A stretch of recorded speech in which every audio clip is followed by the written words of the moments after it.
On Musgraves, guys, here talking with Robert from Vegas, the Bad Pete Beat podcast, guys. I want to show you this, guys, really quickly. It was pretty cool stuff.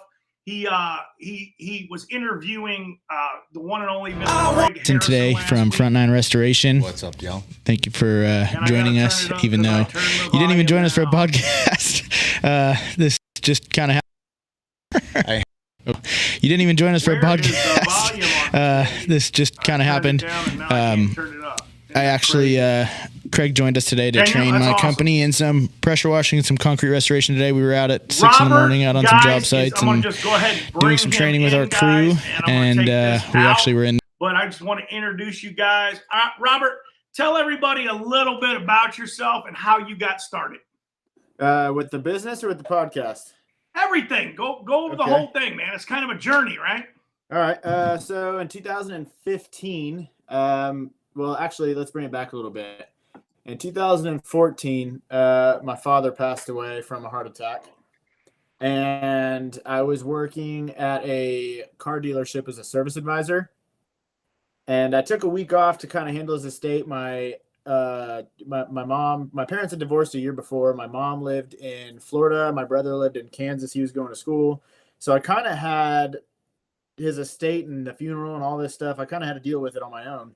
And so I took the week off as a service advisor from Ford, and I was handling stuff. I tried going back to work, and I was just too emotionally, I guess, unstable to be there. I was depressed. I was sitting at work crying, and I went to my boss and I told them, hey, I need some more time off. I can't be here. And they told me no.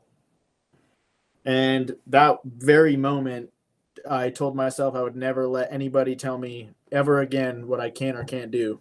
So I walked up to my boss. I told him I quit.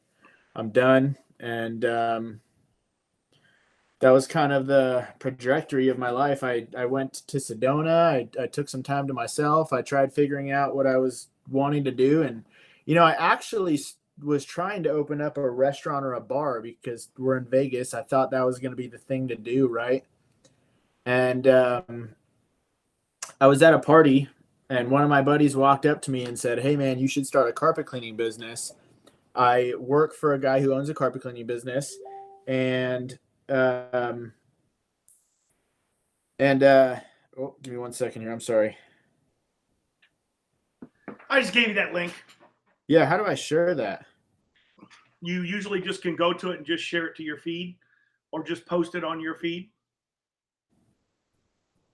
I'm going to actually go on YouTube and put it there in your podcast too. Doesn't give me an option to post on my feed. Just you're not an iPhone user? Yeah, it's on my iPhone. It should do it. You got to click on it first and open it wide open like this.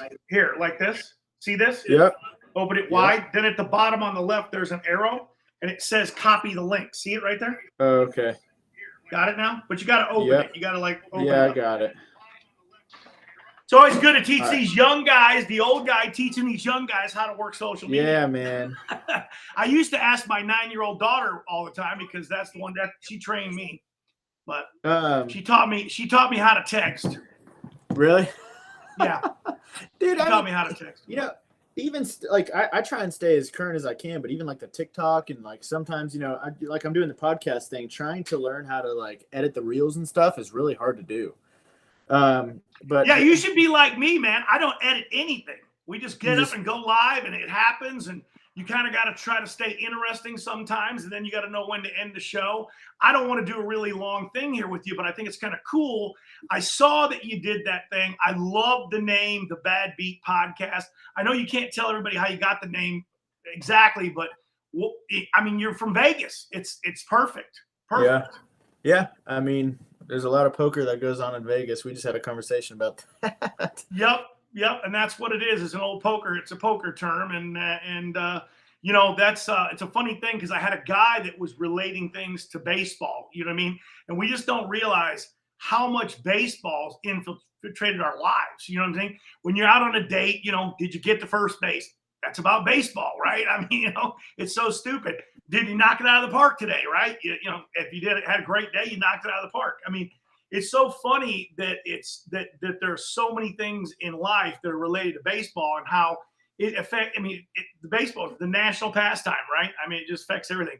But the poker world, man, I mean, it's exploded in the last 20 years. I remember going to the World Series and there was like a couple hundred guys. Now there's, hundreds of thousands of people playing. They're using 17 hotels, 29 million different satellites. I mean, it's an insane thing. And the money is astronomical now. Oh, man. Going and winning $11 million in a tournament or whatever, that's like the new normal. I know. Yeah, I played a tournament this month. I won 20 million, Oh, yeah? No, I didn't. But I don't think we'd be on this call if that was the case. It's like, that's like the pastime of these players now. It's like crazy. And then, you got all these poker stars on TV. And I always tell people, poker, everybody thinks it's luck. There's no luck involved at all in poker. People don't understand that there's really no luck. I mean, that's why if a guy is skilled and he wins 3 championships in a row, he didn't get lucky 3 times, right? I mean, you just don't, you can't get that lucky. I mean, is there chance? I mean, there's chance in everything, right? I mean, there's always the game of chance, but it's how, it goes back to that old cliche. How do you play the cards? Know when to hold them, know when to fold them. We were talking about this reading. How unlikely is poker with customers too, right? You got to read customers, don't you? You got to know when to hold them and fold them. Yeah, that's it. And you got to know when to fire them, right? And know how to keep the ones you got to keep. But no, I love the podcast. I watched that one there. I was getting ready to watch the very first one. I think you did. You did one. You did. Craig wasn't the first one, was it? No, Craig was the first one. And, it wasn't even planned. So I really believe everything happens for a reason. You know what I mean? And Craig Harrison's an absolutely amazing stand-up guy. I love that dude to death. We weren't even planning on shooting a podcast. I was still pretty much building out my podcast studio, and I hired Craig to come out to Vegas to train my team on some more concrete restoration, some more in-depth training. So I flew him out to Vegas, and we woke up, we did some training, and we had a little bit of time in between me taking him to the airport. So my videographer ended up coming to the studio to kind of set up the cameras and, final place some things. And we had to do some audio testing. And I just said, hey, hit record. We're just going to start filming, and just off the fly. There's no scripture, written anything, but it was an amazing story to hear how Craig, he started his pressure washing business in I think 98 it was. And, my whole motto is everything happens for a reason. It was so crazy to hear how that one breath that he took changed the entire trajectory for his entire life, right? So, it created F9, and now it created F9 University and the cleaning classroom, and he's able to help so many people. He's helped me grow my business. So it's crazy how safe his products are. Oh yeah. I always try to tell people, Craig might get upset with me, but like guys ask me all the time, are there better products? You know what? There are harsher, more dangerous products that will work better. But if you're going to lose an eye, and go blind, is that worth it? Is it worth it to have something that is that harsh in the environment that you risk somebody going blind or burning their skin so bad that they got to have skin grafts, or like Craig's situation, about tore his lungs up and he almost, he's in the hospital fighting for his life. As far as I'm concerned, I don't think restoration or cleaning should ever involve somebody on losing an eye, getting, dying. It's just it's not worth that to me. And I would rather have safe products that work good, but that they're completely safe. Well, you don't want to get F9 in your eye, but the bottom line, you're not going to die and you're not going to lose your eye. I remember seeing you at my first event. I think it was one of the F9 events, and you sprayed Groundskeeper on the ground, and you're like, look, guys, you can't do this with anything else. You put your hands in it and then started touching your face, and I was like, damn, that shit's crazy that it can clean that good. And it cleans the best, doesn't it? I mean, is there anything that cleans that good better? And it's safe to put on you, which, I mean, obviously we don't recommend putting it on your face. No. It's common sense, but it was crazy to see. I mean, that first training course helped me so much, from Marco Ramanda, his training, learning about different equipment or cleaning processes, whatever. I mean, my business has just grown so much since. So are you doing a lot of residential still, or you moved we don't into do commercial, any or residential. none, just all commercial stuff. No residential. 100% commercial. That's good. And in the last year, we've grown. Are you getting a lot of maintenance contracts, or is it just one and dones? No, everything is maintenance contracts. Only maintenance. Yep. You listened. Yeah. Well, even if they don't want to do a maintenance contract, I turn it into a maintenance contract. Absolutely, man. You got to turn it into a maintenance contract. There's no money in, I don't think there's any, and guys get all upset all the time. Oh, I make lots of money doing one and dones. I'm like, oh man, it's just I couldn't stand not knowing what I'm going to make tomorrow. You know what I mean? I could, if I had to, I don't know if I could go to sleep. I'd sit up worrying all night. Is the phone going to ring? Are we going to get a call? When you're doing maintenance, you're making X amount of dollars month after month after month. And if you drop dead, that money's still coming in as long as the crews are still going. And it's really easy to scale. Yeah. Well, people don't realize that though, do they? They don't realize that. And then they look at it and they go, I'm not going out to a restaurant for $325. It's 45 minutes on a maintenance program. 45 minutes. It's not 7 hours like everybody else. I love it when guys call me up, Ron, I got this big shopping center. And they always say big. And I go, well, how big is it? It's about 25,000 square feet. I'm like, okay, that's 5 hours. You know what I mean? You're going to be there 5 hours. You should clean about 5,000 square feet an hour. That's what you should do. What do you mean 5 hours? I thought it was going to take me 5 weeks. 5 weeks? What are you bidding that thing? $35,000?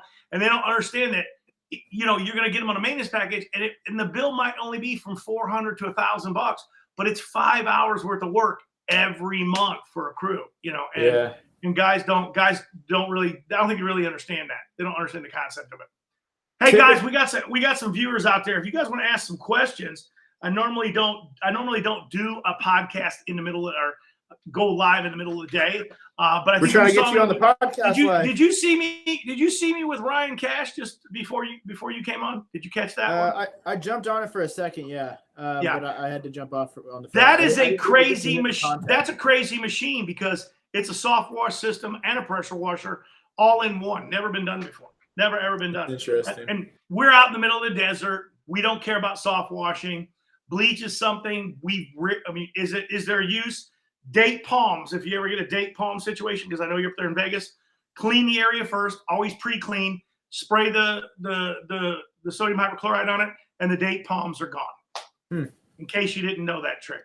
I don't think I've really ran into that issue before. We did used to do residential, but you'll run into it in a high-end office building.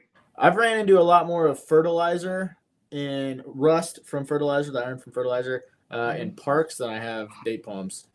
Yeah, it'll work on tobacco too. Same thing. Really? So yeah, you live at a different time. Tobacco used to be a big deal, right? Everybody 20 years ago smoked, right? And so if you get a smoke shop, which you have a lot of them in Vegas, right? And they're nasty out in front of them. So if you pre-clean those and then you spray the sodium hypochlorite, it'll take care of the tobacco stains as well. Oh, interesting. Yeah. See? But groundskeeper, if you're doing maintenance, will cause a hydrophobic bond that the tobacco stain really won't sink in anyway. So if you're doing a maintenance on it, because people don't know that those smoke shops are a hidden little deal. They're washing, guys. They're washing often. They're washing frequently because they cannot.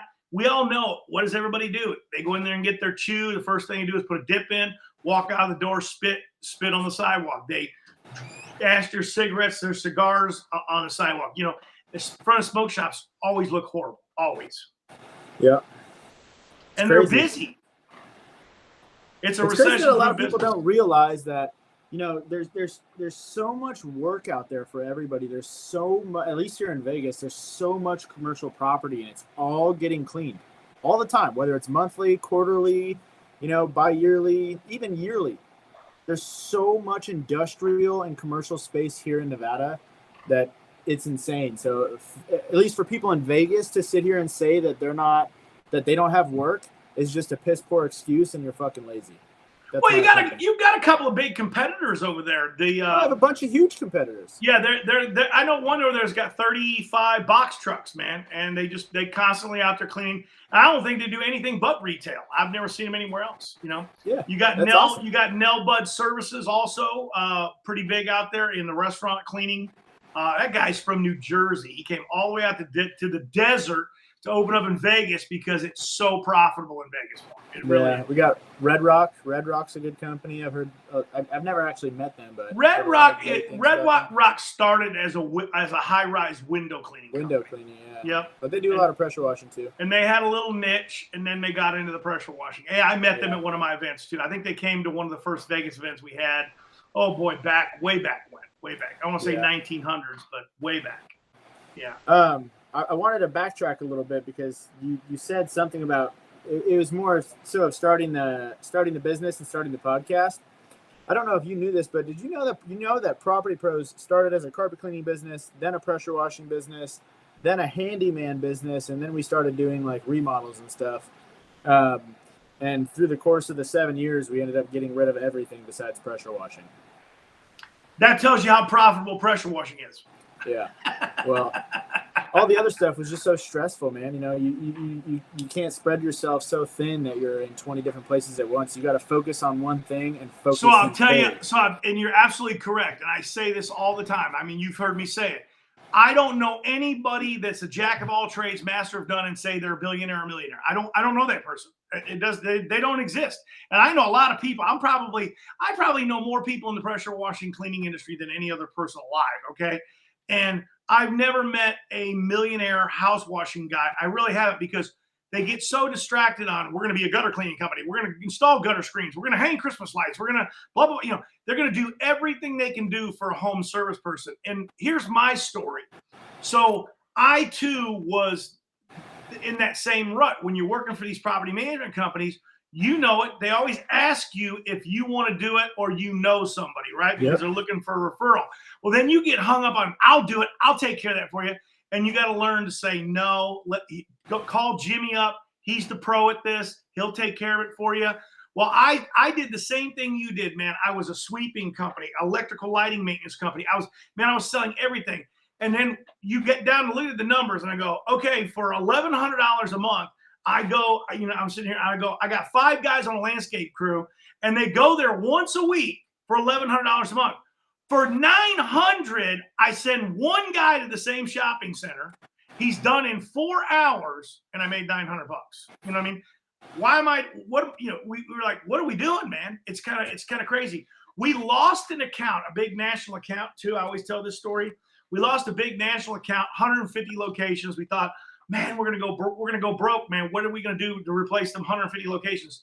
The next quarter's numbers, we were making more net profit, and it's kind of stupid. We were actually paying to do that providers. I mean, it was costing us money, and we were paying them out of the other customers' funds that we were doing, and our net was way down. We cut them loose, net came way up, and we were making more money. Exact same situation. My pressure washing, even though it wasn't really crazy back then, we didn't have a ton of clients, it was still paying for the handyman stuff and all that stuff to get done.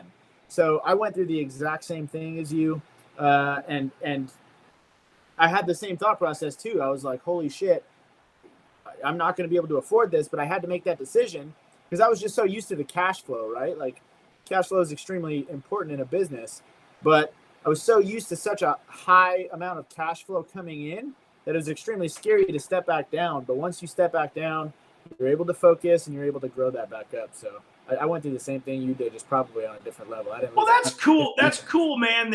That's cool that you got that you realized that at the right age. And by the way, man, congratulations, man. You just got married. I did. It's awesome stuff, man. Awesome stuff. How many kids you gonna have now? So we have one. She's 5. She's amazing, and we're trying to have another. Lots of practice. Lots of practice. Well, that's cool, man. That's it. Practice makes perfect. No, man. I saw your honeymoon photos and everything, man. It looked like a beautiful, beautiful ceremony. The whole 9 yards, man. It was awesome. You guys, a great couple. I knew something was going to happen because I think when I first met you, I don't believe you guys were together. You just hired a salesperson, right? No, I don't know. I don't remember. She might not have been with me yet. Yeah, I don't think she was. I think she was just a salesperson. A salesperson now that you converted to your wife. No. She was, we were definitely dating. Oh, okay. Before she used to work for an off-road company, and she was at 21 years old, was their top sales rep. So she was killing it for them. And I looked at her and I was like, hey, you know, if you're going to be so successful, hey, look, here she is. If you're going to be so successful and sell for another company, why don't you come feed into our pot in our home and sell for us? You're amazing at what you do. You're an amazing salesperson. Come help our business grow, our family business grow.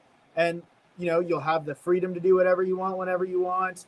You know, you can make your own schedule. You have the opportunity for limitless income, or not limitless income. Unlimited income, whatever. And it took like probably a few months to kind of work out the conditions or convince her. And it ended up working out. It's worked out absolutely amazing. And especially her being a beautiful woman, it definitely attracts more business. That is a bonus for sure, right? I mean, that's definitely a bonus. So tell her I said hi since she's sitting right there next to you. Hi. How are you doing? Good. How are you? I'm good. Did you go out and sell this week? I'm doing it digitally right now. Selling right now. See? Selling machine. There you go. Someone around here has got to be working. That's it, man. Well, he's got to do his thing, right? Hey, are you guys doing any unsolicited proposals or not? We were for a while, and we actually saw a pretty good return on it. But you know, it's kind of crazy. We started doing that, and once we started doing it, I think the word of mouth just kind of blew up, and now we're just being contacted every day, and a lot of people are just starting to recognize more and more who we are, and that's good. The work that we provide. You know, we guarantee everything that we do. You know, I believe we have an amazing product that we give. So. Well, do me a favor. Whatever your rate was, send some unsolicited proposals as a test and mark them up 30% higher than you normally would ask for, and see what happens. All right. You're gonna be pleasantly surprised. Lots of guys have been doing it lately, and it really you know, I think people now, these budgets and stuff, I think people are like, they're done with the COVID thing, and I think things are getting more and more back to normal. And obviously everybody's price checking right now because they've got to increase their budgets, right? I mean, the world is, you can't be running on the same numbers that you were running on 10 years ago. I mean, it's just not possible. Nope. Now with everything, now with an employee wanting, or McDonald's, they're getting $22 an hour now, 18 at Taco Bell, 22 at McDonald's. I mean, who's going to – it's funny now. You got these union guys, right? The union guys, the truck drivers and stuff that were making $17, $50, $20 an hour, and now they're pissed off because a kid at McDonald's now is making more money than they are. You know what I mean? It's crazy. It's all perspective, man. The cost of living has gone up so exponentially. I mean, it's absolutely crazy. And it's like, you know, like especially for pressure washers, right? Our entire business revolves around fuel. The cost of fuel has skyrocketed. So our cost of doing business has gone up, which means you have to relay that to the customer. I mean, it's just labor number one, fuel number two, right? Everything, man. It's keep those two things under control, and you can make some money, right? And everybody thinks that they deserve $50 or $60 an hour. What do you specifically like to clean? Like, what do you know? You say you got commercials, but is there something you prefer? Is there something you prefer though? Is it retail? Is it industrial? I mean, what do you prefer? You know, I started doing gas stations, and we still do a lot of them. I really like the gas station industry. It's probably just because I've been doing it for so long, but I also really enjoy like big box stores, retail. I like it all, man. There's no favorite. You know what I mean? I just enjoy doing what I do. Yeah. It's not same here, man. I always tell people, man, I'm just a sidewalk cleaner. That's what I do. Yeah. It's just easier to tell them that. That way they don't have any expectations of, because you tell somebody you power wash, man, so you detail cars. No. Yeah, you want to wash my car? Yeah, I mean, it's crazy stuff. So I just try to tell people. And then I always tell them, I don't do residential, but if you want me to come over, you're a friend of mine, you want me to come over to your house, I'll drop the machine off, teach you how to use it. You can knock it out yourself. See, I'll go and do residential like driveways or whatever. If it's, if it, like, say one of my commercial clients, they had an oil spill in their driveway or something, I'll go knock it out for them or whatever it is. You know what I mean? And usually for free. Absolutely. I always tell people we do a lot of residential, but they're always customers' houses for free. That's what it is. So get it done. Well, hey guys, thanks for joining me today, man. We're going to cut this thing out below the 30 minutes, man. Anything you want to say in closing? I mean, obviously, I put the link in. It's in the description. You guys check out the Bad Beat Podcast, and it's the Bad Beat Podcast, guys. Check it out. Subscribe to the channel. You're doing some really cool interviews with some cool people. I do want to watch the one because you had the guy with the powder coating. I was just about ready to watch that one. Insane. Absolutely insane. Yeah. The description should be uploaded now if it's not, but he just really quick. He went from basically bagging bodies. He was a funeral director. He used to pick up dead bodies for a living to building a multi-million-dollar business, which is just absolutely insane. And I'm proud to call that dude my friend. I don't know one person that works harder than that guy does. Yeah, so. and I like the idea that you're getting guys on there walking through the success stories. I mean, you know what? You already know there's similarities to what everybody out there that's doing that's successful, right? And one of the key components, man, is you gotta love what you do. You really have to. You gotta love what you do every day. If you don't love what you do every day, man, it's never gonna come together for you. The magic will never happen. And then, man, they work hard. Entrepreneurs that are successful are the hardest working people.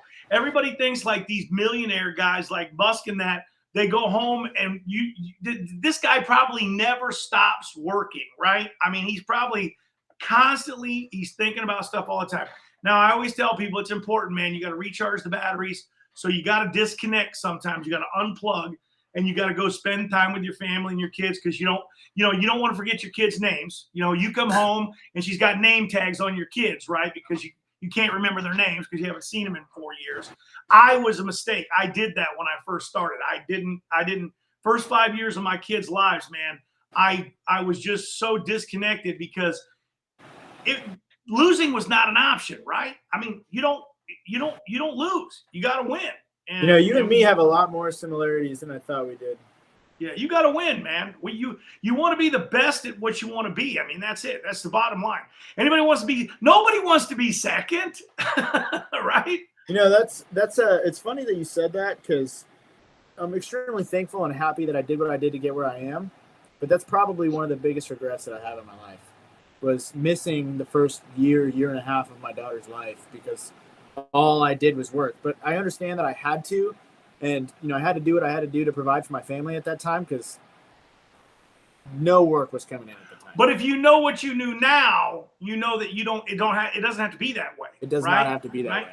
I'll tell you some funny little story. I will not play on a couple buddies' softball team, but I will play with them quite a bit. I'm on their roster. But I will not commit to that 6 p.m. time in the evening because when I said I wanted to set up a business, the thing people want to do, you want to spend more time with your family. I don't want to be I don't want appointments that I got to go to. That's not what I do. I don't do that stuff. I won't do that stuff. I really want to be free. And that's what I do. And that's what I live and practice every day. You know what I mean? I don't get out of bed with a task to do. I don't get out of bed with any of this to do. Of course, my normal chores that you get the honey-do list. That's never going to go away. But the bottom line is I don't want to have to be somewhere. I just don't want to do that. I did that for so long. And there comes a point when you're running your business where, wait a minute, man, you started this thing to do all these things, to have the freedom, to have the finances. Why are you not doing it? Why do you not go to the airport? My wife can't stand it because she wants to plan a vacation. And I let her plan some vacations, but we really do sometimes just get in the car and go. And we wind up where we wind up. Everybody that travels with me, they go nuts because if I'm on business trip, they'll go, did you get your ticket yet? You're coming to New Jersey tomorrow. No, I haven't got it yet. Well, you need to be there tomorrow. When I get to the airport, I'll pick up the ticket. You know what I mean? And they go, well, when you leaving? I go, I don't know, because I don't have a ticket back yet. You know what I mean? And they always say, well, we got to know what day you're leaving. Why do you need to know what day I'm leaving? You know what I mean? I might do something while I'm here. I might go off on a tangent and be here for 3 or 4 more days afterwards, seeing stuff. You get so used to doing things, and you go traveling on business that you see the inside of an airport, you see the inside of the place where you're at, and you don't see anything else. You know what I mean? You go to Niagara Falls and didn't see the falls. You drive up to northern Arizona and you can't go by the Grand Canyon. I mean, it's kind of stupid, right? Yeah, I mean, the huge. We ended up actually spending on Thursday or Friday. We ended up spending the rest of the weekend there. My wife's my sister-in-law, her sister-in-law and boyfriend ended up flying down. We ended up enjoying the rest of the trip, but it wasn't always like that. Like, you was get in and get out, But it was really nice to see Nashville. Yeah, it's a cool city, man. It's a really cool city, and man, what a bunch of nostalgia that it has, right? I mean, you got all that stuff there. The country music city got any barbecue joint you want to try, and they got chicken joints, and I gained like 15 pounds while I was out there. I love when you ask a local, and this happens all the time. We'll be like, "Hey, what do you recommend to go?" Chili's is pretty good. I'm like, Chili's? What are you talking about, Chili's, man? Let's go to some. Me, Craig, Devon, and my wife Sierra, we went to some place called Waffle something. What's the big waffle thing out there? Oh no, Lolo's. No, Sierra. What was that waffle place? What was that waffle place we went to? No, the waffle place at like 3 a.m. What is it? It was like some huge local hotspot for. If you get back to Nashville, because you're going to go again next year, go to a place called Mo Nails. It's a local joint, Mo Nails, and it's in a little urban area. What do they call that? It's like an urban renewal project. Yeah, it's a just go there. That restaurant is amazing, man. It's amazing. It's a family style restaurant, and it's funny because you go in and you sit with strangers around a big kitchen table. You know what I mean? They'll seat you with strangers, and everybody just passes the food around. And they bring out like entrees of food. It's just awesome. Yeah. Relax, wait for the meat, okay? Because they fill you up with so much of that other stuff. Wait for the meat. It's like it's not a Brazilian steakhouse, but you've been to Brazilian steakhouses. You know how they fill you up with salads and breads and all that stuff, and then they bring the meat out, and you're like, okay, let me have a piece of that, So you just gotta wait. You gotta wait for the entrees. Go a little slow. But it's great place. Those cleaning expos are such amazing events that you guys host. And it's not just for the knowledge that you're going to gain from there, but the network that you're going to gain from the friends that you're going to gain that have similar interests, right? Like, I mean, I made so many friends in Nashville that, I'm continuing to talk and are supporting me in my business and my endeavors, my podcast. They're commenting on my stuff. It's really awesome to go check those out. So if there's anybody that's watching this that is kind of like skeptical about going to any of these shows, these trade shows or these events or training courses, I would definitely go check one of those out. Well, it's funny because they are always skeptical about mine because they're free. And I always tell people, man, you're not going to get any better information, but everybody's always told, well, if you don't pay for it, you're not going to see the value in it. You know what? Here's the craziest thing in the world. If you don't take action, that's the dumbest thing you can do. You go somewhere, whether it's free, whether you paid for it. If you take action on the things that they're talking about, it's like you took action on the unsolicited proposals. You just said, hey, it worked. You got good return on it. But once I just got an email of approval for one, like literally while we were on the call. Isn't that crazy?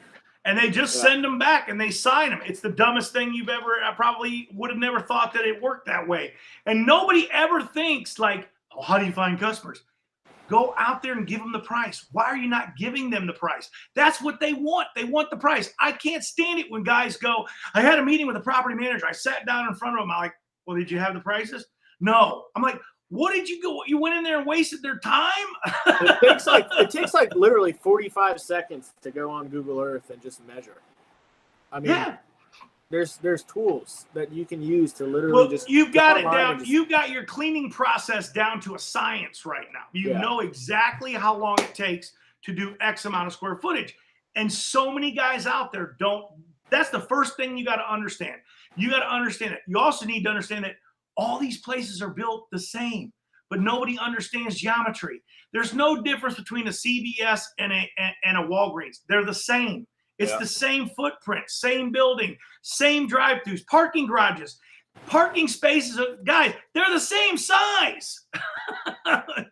So guys don't understand it. If somebody tells you, "Hey, I got a bunch of parking garages and I got 5,000 spaces," you already know what the price is, right? I mean, there's some variables in there, but other than that, you got stairwells, you got elevator areas. You're going to charge extra and additional for those.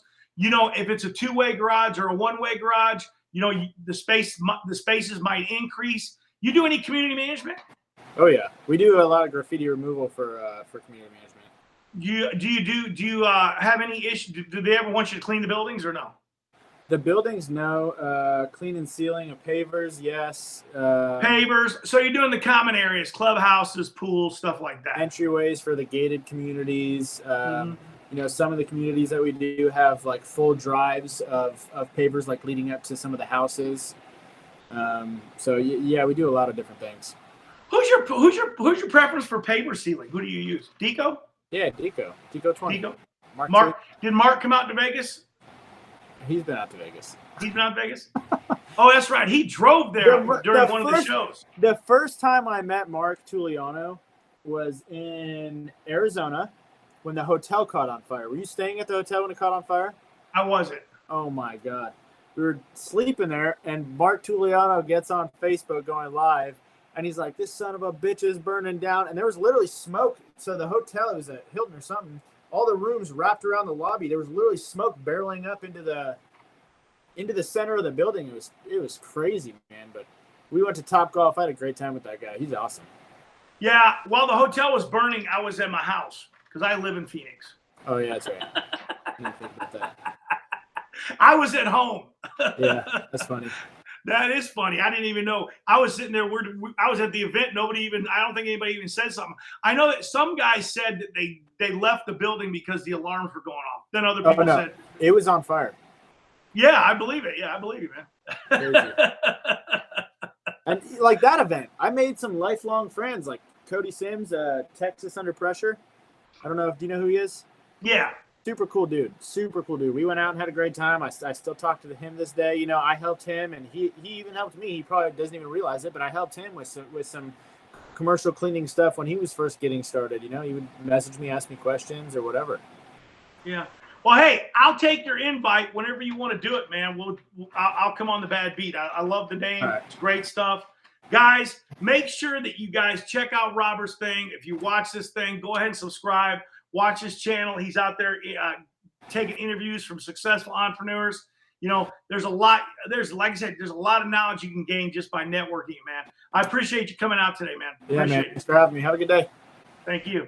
Hey, guys, Ron Musgraves, Pressure Washing Institute. I'm going to go ahead and go out with this, guys. We're going to go ahead and go out with it. I'm going to see if I can get this thing to play. I want world to see me. I'm a survivor. Welcome to the Bad Beat Podcast. My name is Robert Eisenstadt. I'm your host. We got our guest, Craig Harrison, today from Front Nine Restoration.